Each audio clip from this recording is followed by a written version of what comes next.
रसूलुल्लाह सल्लल्लाहु अलैहि वसल्लम ने फरमाया, जो शख्स एक दिन में 100 मरतबा ये कहे, उसके गुनाह समंदर की झाग के बराबर भी हों तो मुआफ़ हो जाते हैं।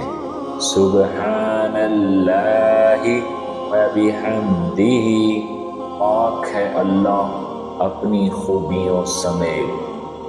नबी सल्लल्लाहु अलैहि वसल्लम ने फरमाया, जो शख्स एक दफ़ा ये कहता है, उसके लिए जन्नत में खजूर का एक दरख्त लगा दिया जाता है।